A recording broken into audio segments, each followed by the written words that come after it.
The wind off Lake Michigan didn't blow, it sliced. It was 5 a.m. in Chicago, a time when the city was stripped of its romance and left shivering in a coat of gray ice. The streets were empty, save for the swirling snow that danced like dust in the halos of the street lamps. But inside the Hotel Beaumont, the winter did not exist. The air here was suspended in a perpetual, golden warmth, smelling of beeswax, fresh lilies, and the quiet, heavy scent of old money. Louisa moved through the service corridors with the silence of a phantom. At 29, she had perfected the art of disappearing while standing in the center of a room. She wore her uniform, the charcoal dress, the white apron, the sensible black shoes, not as clothing but as armor. To the guests of the Beaumont, she was a utility. She was the hand that turned down the sheets, the shadow that replaced the towels, the mechanism that ensured their world remained frictionless. And that was exactly how Louisa wanted it. Invisibility was safe. Invisibility meant no one asked questions about where she came from, or why a woman with a degree in literature was scrubbing porcelain for minimum wage plus tips. She reached the service elevator and pressed the button for the penthouse floor. Her cart was light at this hour. It carried a single silver tray. On it sat a bone china pot of black coffee, poured at precisely 190 degrees. No sugar, no cream. Beside it, a single porcelain cup and a folded newspaper that would never be read. This was the ritual. For 3 years, Elias Blackwood had occupied the presidential suite. He was the city's recluse prince, a playwright whose last tragedy had won every award in New York before he vanished from the public eye. The tabloids said he was eccentric. The staff said he was difficult. Louisa only knew that he was a man who lived in the dark. The elevator chimed softly, opening onto the 40th floor. The hallway was dimly lit, the carpet swallowing the sound of her footsteps. Louisa approached the double mahogany doors of Suite 400. She checked her watch. 5 a.m. exactly. Precision was her currency. If she was perfect, she was invisible. If she was invisible, she could keep paying the debts that kept her awake at night. We hide behind the rituals of the day to avoid the chaos of the heart, never realizing that the routine is just a cage with an open door. She knocked once, a soft, perfunctory sound. She didn't wait for an answer. He never answered. She used her master key, the mechanism clicking smoothly, and pushed the door open. The suite was vast, a cavern of shadows. The heavy velvet curtains were drawn tight against the Chicago dawn, blocking out the view of the frozen lake. The room smelled of stale whiskey, cedarwood, and the dry, dusty scent of 1,000 crumpled pages of paper. Louisa moved automatically. She didn't look around. To look was to intrude. She kept her eyes on the low table near the fireplace, where the embers of last night's fire had turned to gray ash. She set the tray down. The china clicked against the glass table, a tiny sound that seemed deafening in the silence. Usually, the room was empty. Elias would be asleep in the bedroom or locked in the study. But today, the rhythm broke. "Leave it!" The voice came from the high-backed, leather chair facing the dead fire. It was a deep voice, rough with disuse, like gravel shifting under a boot. Louisa froze. Her heart hammered against her ribs, a sudden, violent bird trapped in a cage. She hadn't seen him sitting there in the dark. "I apologize, Mr. Blackwood," Louisa whispered, keeping her head lowered, her eyes fixed on the intricate pattern of the Persian rug. "I didn't mean to disturb you." "You didn't disturb me," Elias said. He turned the chair slowly. In the gloom, he looked like a ruin of a man. He was wearing a wrinkled dress shirt with the sleeves rolled up, his dark hair a chaotic mess. He was handsome, but in a jagged, dangerous way, like a building that had survived a fire but was still smoking. His eyes were dark, ringed with exhaustion, and they were fixed on her with an intensity that stripped away her invisibility cloak. "You are always on time," Elias observed. He wasn't praising her. He was stating a fact that seemed to annoy him. 5 a.m. Every morning.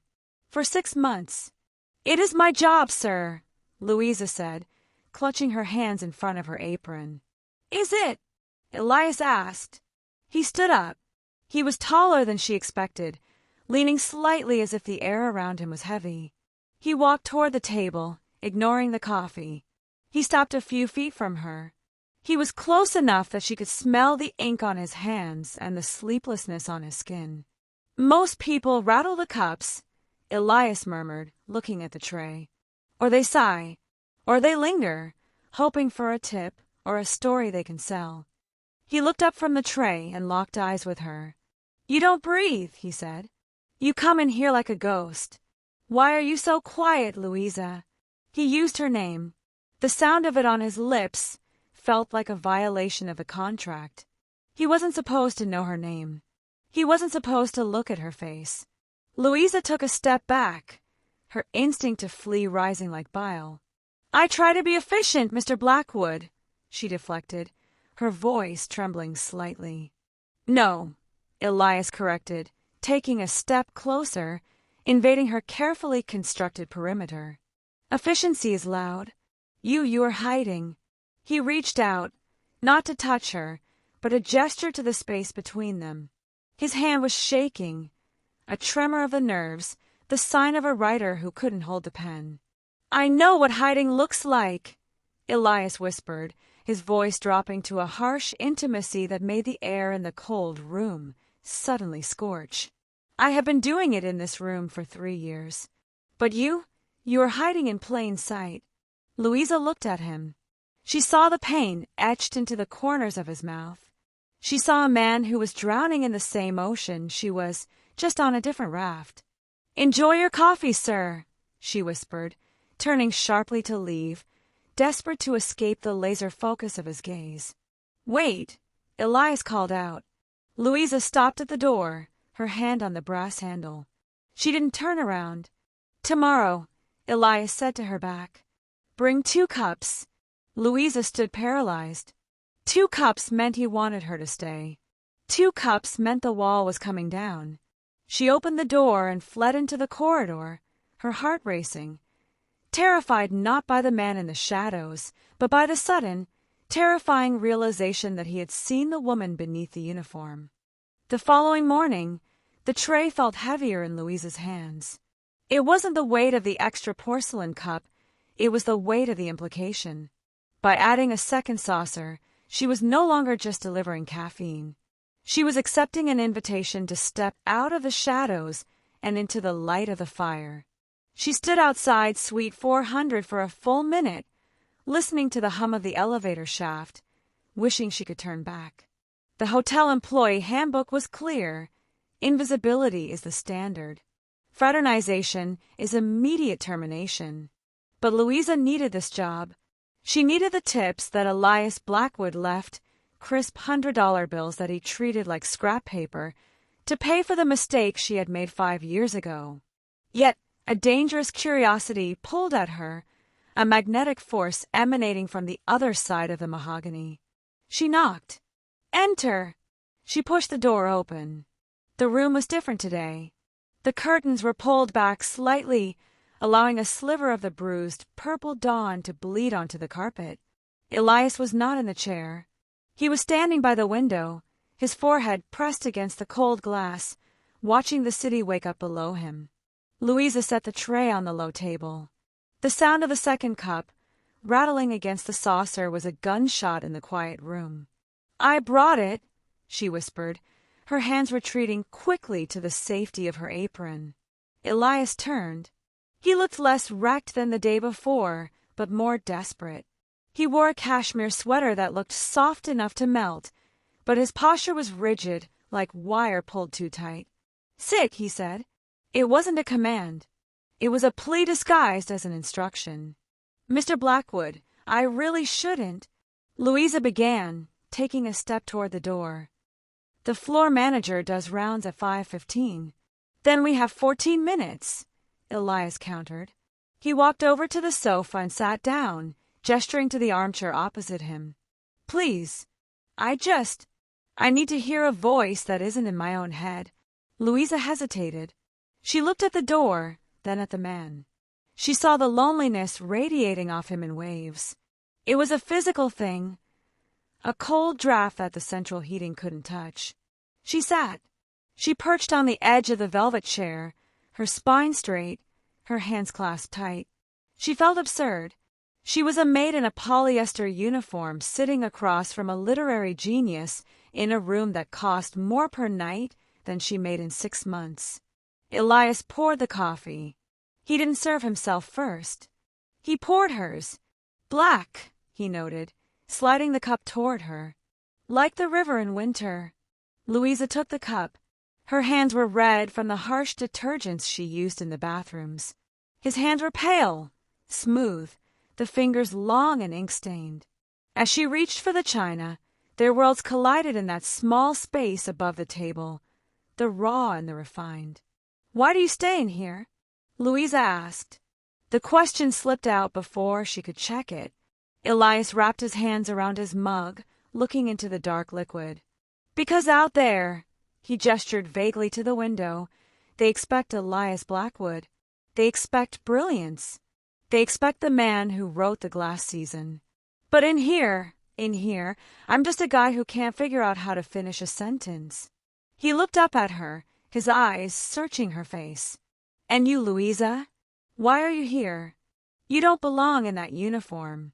I hear the way you speak. You have read the books on my shelf." "I read them a long time ago," Louisa murmured, looking away. "Before life got expensive.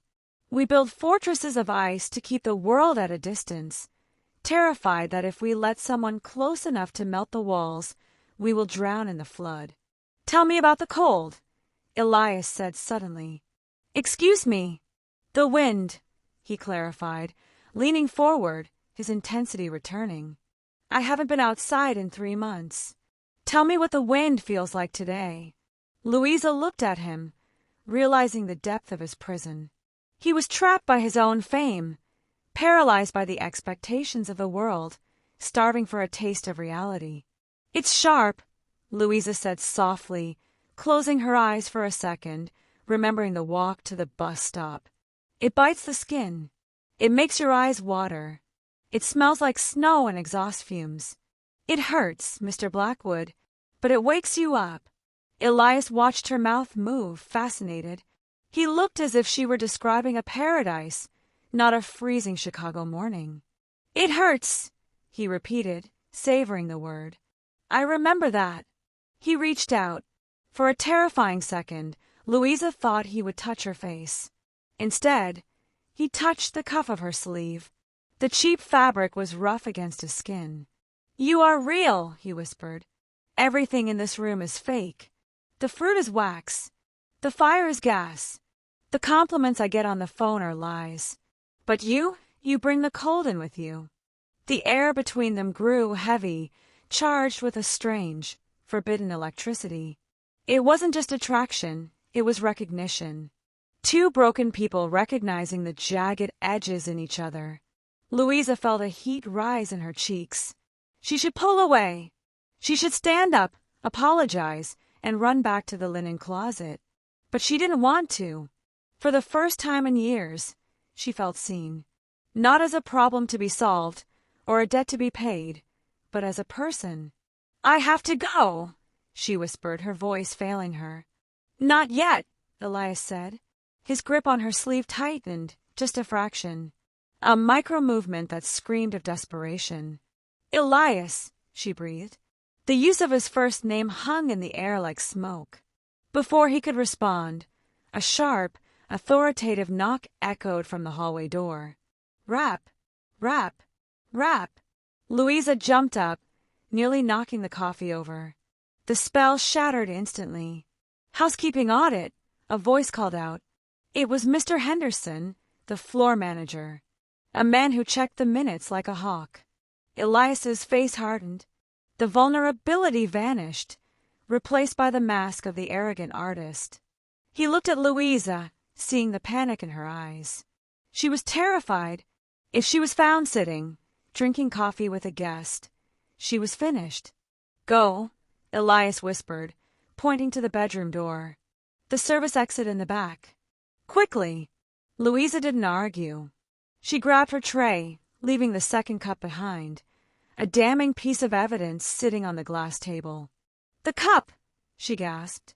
"Leave it," Elias commanded, standing up to block the view of the main door. "I'll tell them I was thirsty." Louisa scrambled toward the bedroom, slipping into the shadows just as the main door clicked open. She paused for 1 second, looking back. She saw Elias Blackwood standing tall, buttoning his cuff, transforming back into the untouchable statue to protect her. She slipped out the back service door, her heart pounding against her ribs like a trapped bird, carrying the terrifying realization that she had left more than just a porcelain cup in that room. She had left her defenses. February melted into a dirty, slushy March. The ice on Lake Michigan began to crack, groaning under the weight of the shifting season, but inside Suite 400, a different kind of thaw had taken hold. For 3 weeks, the silence had been filled. Louisa no longer just brought coffee. She brought the world. She brought stories of a subway ride, descriptions of the way the streetlights reflected in the puddles, the specific, aching exhaustion of a double shift. And Elias listened. He devoured her words with a hunger that felt flattering and dangerous. He sat closer on the sofa. He laughed, a rusty, unfamiliar sound. He began to write again. The typewriter keys clacked late into the night, a rhythm that Louisa heard through the walls when she cleaned the adjacent rooms. She felt a swelling pride in her chest. She was the spark. She was the one who had reached into the dark water and pulled the drowning prince to the surface. She allowed herself to imagine, in the quiet moments between changing sheets, that the distance between them was shrinking. She forgot that he was a monument and she was the moss growing in his shadow. But monuments always have keepers. On a Tuesday afternoon, the air in the hotel lobby shifted. A woman swept through the revolving doors like a cold front. She wore a camel hair coat, stilettos that clicked like weapons on the marble, and an expression of bored ownership. Sylvia Vance, Elias's agent, the woman who controlled the empire of his name. Louisa was in the service elevator when she heard the rumor from a bellboy. "The dragon is here. Going straight to the penthouse. Says she's here to collect the masterpiece." Louisa's stomach dropped. She wasn't supposed to be upstairs at this hour. Her shift was ending. But a frantic need to see him, to warn him, or perhaps just to protect the fragile bubble they had built, pulled her upward. She reached the 40th floor. The hallway smelled of rain and expensive perfume, something heavy and floral, like funeral lilies. The door to Suite 400 was ajar. Louisa approached slowly. She intended to knock, to offer a fresh pot of tea as an excuse. But as she raised her hand, a voice floated out from the room. "It's brilliant, Elias. Truly." Sylvia's voice was crisp, professional, and delighted. "The texture of it," Sylvia continued, the sound of pages turning echoing in the hall. "This character, the maid, she is so pitifully real. The way she talks about the cold biting her skin, the way she describes invisibility, it's devastating. The critics will eat this alive." Louisa froze. Her hand hovered in the air, trembling. "It's not finished," Elias's voice replied. He sounded defensive, tired. "It's just a draft, Sylvia. Don't read that part." "Oh, but this is the best part," Sylvia insisted. She began to read aloud. "I wear the uniform like armor, but the cold finds the cracks. It doesn't blow, it slices. It reminds me that I am renting space in a world that owns me." Louisa stopped breathing. Those were her words. Not roughly interpreted, not inspired by. They were verbatim. She had whispered them to him 3 mornings ago, sitting on the edge of the velvet chair, trusting him with the raw shiver of her soul. He hadn't been listening to understand her. He had been listening to transcribe her. She pushed the door open. The scene before her was a tableau of betrayal. Sylvia sat on the sofa, Louisa's spot, holding a stack of typed pages. Elias stood by the fireplace, a glass of scotch in his hand. They both looked up. Sylvia looked annoyed at the interruption. Elias looked horrified. He saw Louisa standing in the doorway, her face pale, her eyes wide and dark with a pain that no script could capture. He saw the realization wash over her, the sickening understanding that she wasn't his muse, she was his research. "Louisa," Elias breathed, taking a step forward. He set the glass down, missing the coaster. It tipped, spilling amber liquid across the pristine table. "You wrote it down," Louisa whispered. Her voice was barely audible, yet it silenced the room completely. "It's not what you think," Elias stammered, holding his hands up as if to ward off a blow.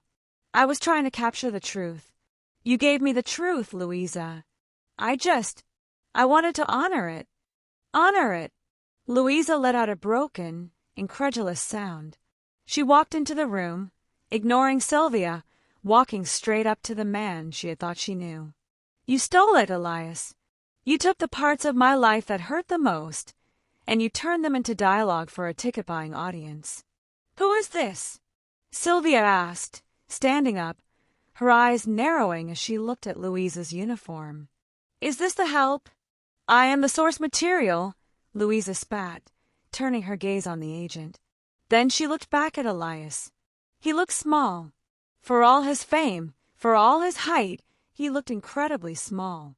"I thought you saw me," Louisa said, tears hot and stinging in her eyes. "I thought when you looked at me, you saw a person. But you just saw a character study. You saw a tragedy you could sell." "No," Elias pleaded, reaching for her. "Louisa, please. You woke me up. You are the only real thing in my life." "I'm not a thing," Louisa shouted, stepping back out of his reach. "And I am not your story to tell." She looked at the pages in Sylvia's hand, her pain, typed out in 12-point courier font, ready to be bound and sold. "You wanted to know what the cold feels like, Elias?" she asked, her voice dropping to a whisper that cut deeper than the wind off the lake. "It feels like this. It feels like trusting someone with your warmth, only to have them use it to fuel their own fire." She turned around. "Louisa, wait!" Elias yelled, chasing her to the door. She didn't wait. She walked out of the suite, the heavy mahogany door slamming shut between them with the finality of a coffin lid closing. She ran down the hallway, past the service elevator, and into the stairwell, her footsteps echoing in the concrete void, running away from the man who had promised her 2 cups of coffee but had only served her his own ambition. For 3 days, Louisa did not go to the 40th floor. She traded shifts with a junior maid, taking the laundry duty in the basement, a windowless concrete box that smelled of bleach, industrial starch, and the damp heat of pressing machines. It was a punishment she inflicted on herself. She wanted to be reminded of her place. She wanted to scrub the memory of the penthouse view from her mind, to drown out the sound of Elias Blackwood's voice with the roar of the tumblers. She told herself she was angry, but anger is a hot emotion, and what she felt was a terrifying, hollow cold. She felt foolish. She had mistaken a writer's observation for a man's affection. She had served him her soul on a silver tray, and he had simply taken notes. On the 4th afternoon, the basement doors swung open. The chatter of the laundresses died instantly. The hum of the machines seemed to drop an octave. Elias stood in the doorway. He was a jarring anomaly against the gray concrete and the piles of soiled linens. He wore a heavy wool coat, but he looked frozen. His face was unshaven, his eyes dark with sleeplessness. He held a thick manila envelope in his hand, gripping it so tightly the paper was crinkled. The floor supervisor stepped forward to intercept him, but Elias walked past her, his gaze locking onto Louisa at the folding table. "Leave us," Elias said. It wasn't a command of arrogance. It was a plea of desperation. The other women looked at Louisa. She nodded once, a sharp, jerky motion. Slowly, the room cleared, leaving them alone amidst the hiss of steam and the smell of soap. "You shouldn't be down here," Louisa said, her voice flat. She kept folding a sheet, snapping the corners together with aggressive precision. "This is the service level. You are a guest." "I am not a guest," Elias replied, his voice rough. "I am a thief. You told me that yourself. I have work to do, Mr. Blackwood." "Stop calling me that," he snapped, the raw emotion breaking through. He walked to the table and slammed the envelope down on top of the pristine white sheets. "Read it." Louisa looked at the envelope. She recognized the weight of it. It was the play, the glass season. "I don't want to read your masterpiece, Elias," she whispered, her hands trembling as she smoothed the sheet. "I lived it. I don't need to see how you polish my pain to make it shiny for the critics." "It's not for the critics," Elias said. "It's gone. I called Sylvia this morning. I pulled the draft." Louisa stopped folding. She looked up at him. "You what?" "I told her I couldn't write it," Elias said, leaning across the table, invading her space with his desperate intensity. "I told her the muse died." "I didn't die," Louisa said, tears pricking her eyes. "I just woke up. I wrote it because I was terrified," Elias confessed. The truth spilled out of him, uncurated and messy. "You think I wanted to sell your story? Louisa, I wrote it down because I have spent 3 years forgetting how to feel anything. And then you walked in with your coffee and your cold wind, and suddenly I could feel everything." He reached for the envelope, ripping it open. He pulled out the stack of pages. "I didn't write it to exploit you," he whispered. "I wrote it to keep you. I thought if I put it on paper, it would be permanent. I thought if I captured the way you looked at the window, I would never have to be alone in that room again. We hide behind the rituals of the day to avoid the chaos of the heart, never realizing that the routine is just a cage with an open door." "You tried to preserve me," Louisa said, her voice shaking. "Like a butterfly in a glass case. But you have to kill the butterfly to pin it down, Elias."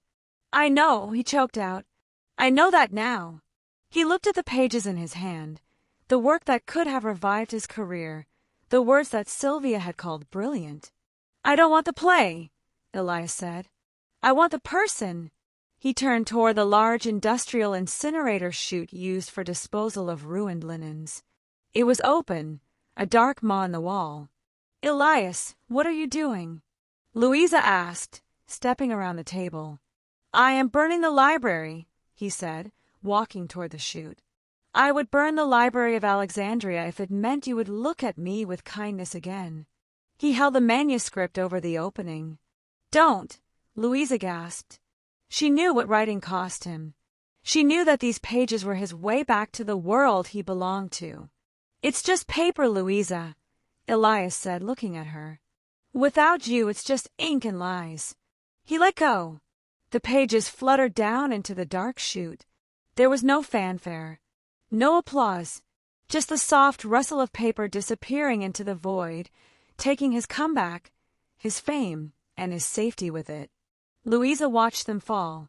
She looked at the man who had just thrown away his legacy because it had hurt her feelings. The silence in the laundry room was heavy, but it wasn't cold anymore. Elias turned to her, his hands empty, his defenses gone. "I am not a writer today," he whispered. "I am just a man who is sorry. I am just Elias." Louisa looked at him, really looked at him. She saw the fear in his eyes. He was terrified that he had made the gesture too late. He was stripped bare, standing in a basement, waiting for her judgment. She realized then that the difference between them, the penthouse and the basement, the silk and the cotton, was an illusion. They were just two lonely people who had found a way to stay warm, and he had just burned the roof over his head to prove he wanted to stand in the cold with her. She took a step toward him. "You foolish man," she whispered, but the edge was gone from her voice. "Tell me to leave," Elias said, bracing himself. "Tell me to go back upstairs, and I will never bother you again." Louisa looked at the empty table where the manuscript had been. Then she looked at his hands, the ink-stained hands that had tried to hold on to her the only way he knew how. "You can't go back upstairs," Louisa said softly. Elias flinched, thinking it was a rejection. Why? He asked.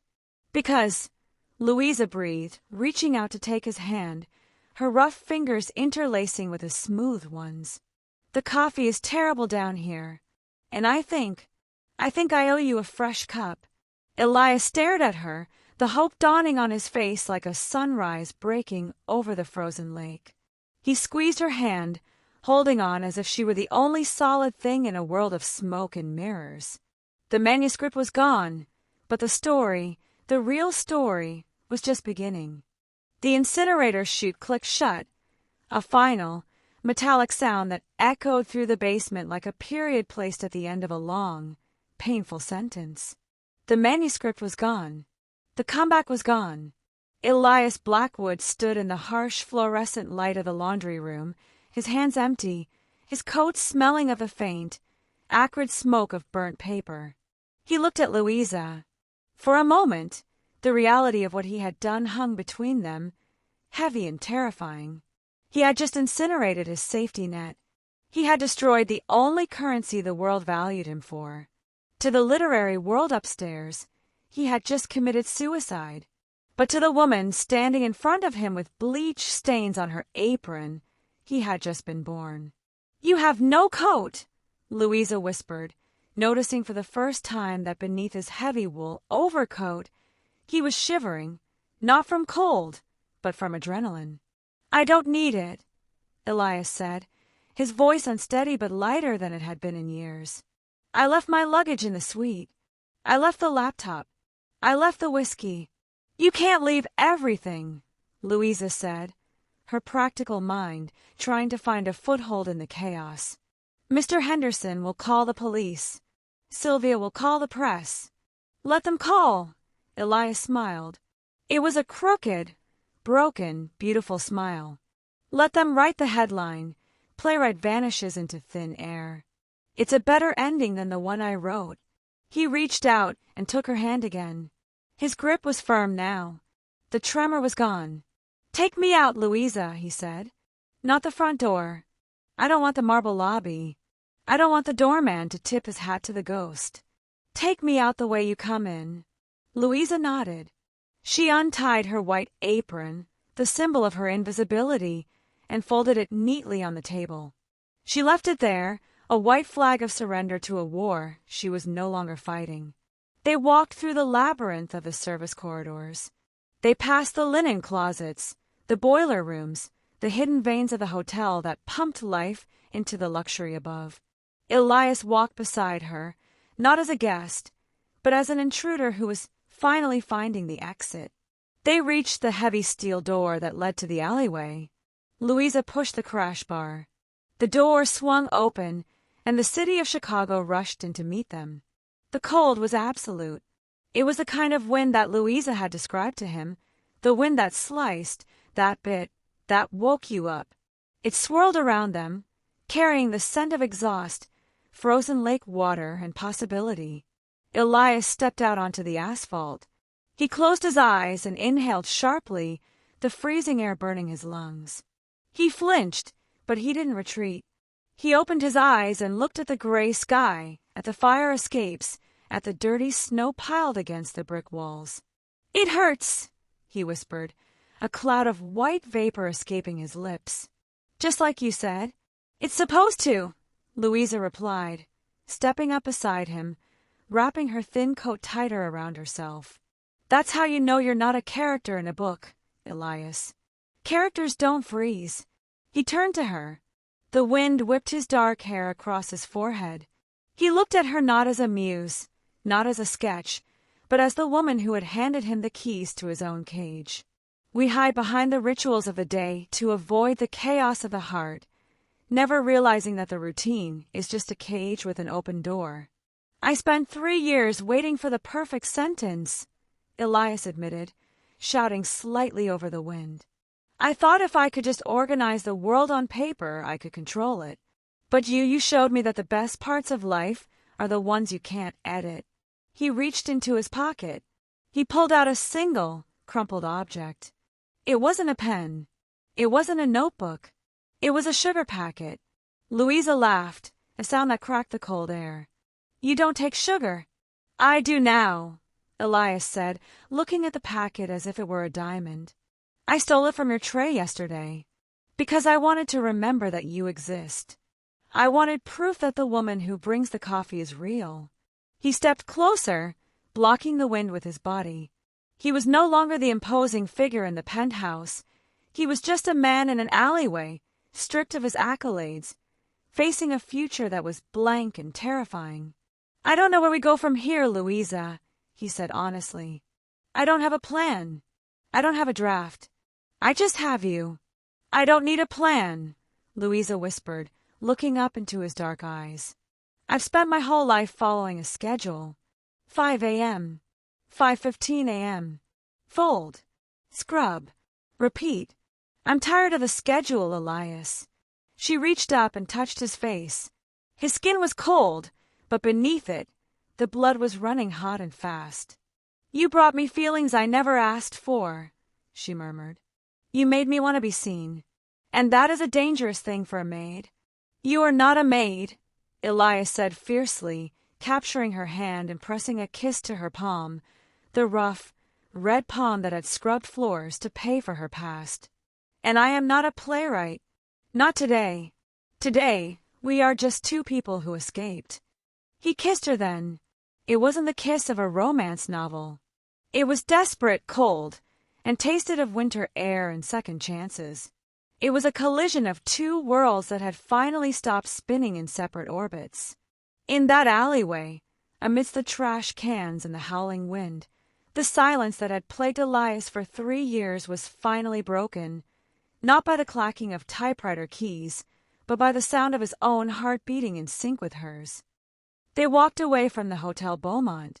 They didn't look back at the towering limestone facade where the lights of the presidential suite were still burning, illuminating an empty room. They walked toward the subway station, hand in hand, blending into the crowd of commuters. To the people passing by, they were just another couple bracing against the Chicago winter.